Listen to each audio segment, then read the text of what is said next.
अभिराज ने एक बार फिर काजल को धमकी दी। उसने गुस्से में कहा, काजल, अब और झूठ मत बोलो। मैं जानता हूं तुम मुझसे कुछ बहुत बड़ा छुपा रही हो।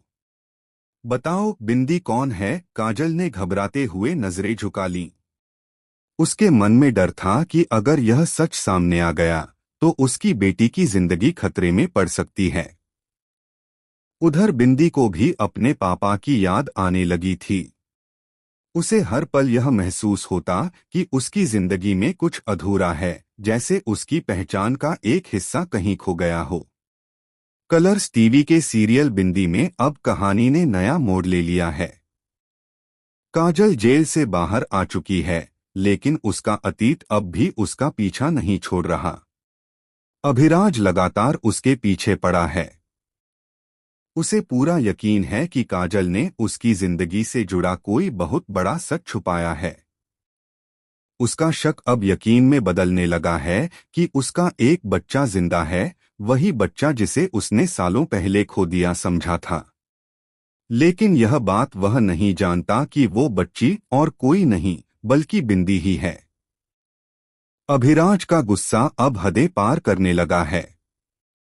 वह काजल पर दबाव डालता है, धमकियां देता है, यहां तक कि उसकी हर हरकत पर नजर रखता है।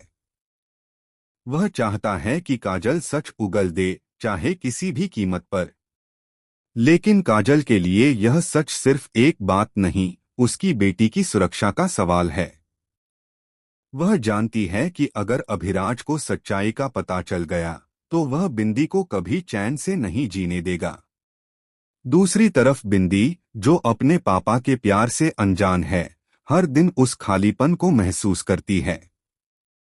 जब वह सुधांशु को अपनी बेटी के साथ देखती है तो उसके दिल में कसक उठती है।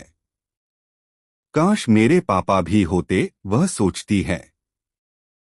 उसी रात उसने काजल से पूछा था, माँ, मेरे पापा कहाँ हैं? काजल की आंखों में आंसू आ गए, लेकिन उसने खुद को संभालते हुए कहा, बिंदी, आज के बाद तुम मुझसे अपने पापा के बारे में कभी मत पूछना। पर किस्मत को शायद कुछ और ही मंजूर था।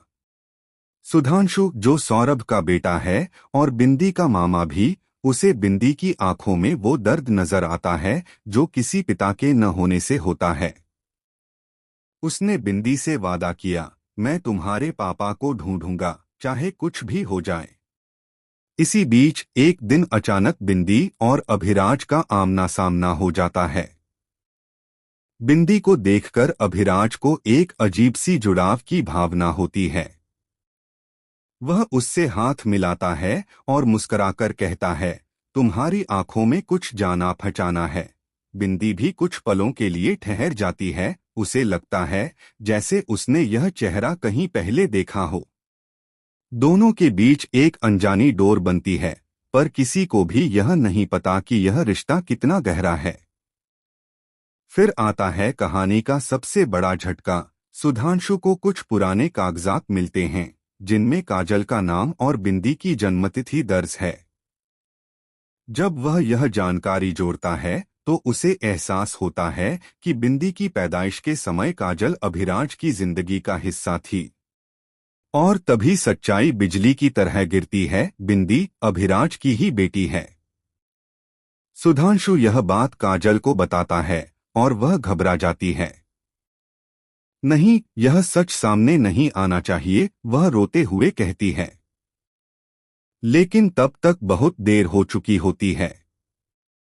अभिराज भी यह राज जान लेता है। वह काजल के घर पहुंचता है, उसकी आंखों में हैरानी और गुस्सा दोनों होते हैं। तो ये मेरी बेटी है, वह चीखता है। कुछ पल के लिए सन्नाटा छा जाता है। काजल की आंखों से आंसू बहते हैं और बिंदी स्तब्ध खड़ी रहती है। अभिराज आगे बढ़ता है, लेकिन उसकी आंखों में अब नफरत नहीं, एक गहरी उलझन हो।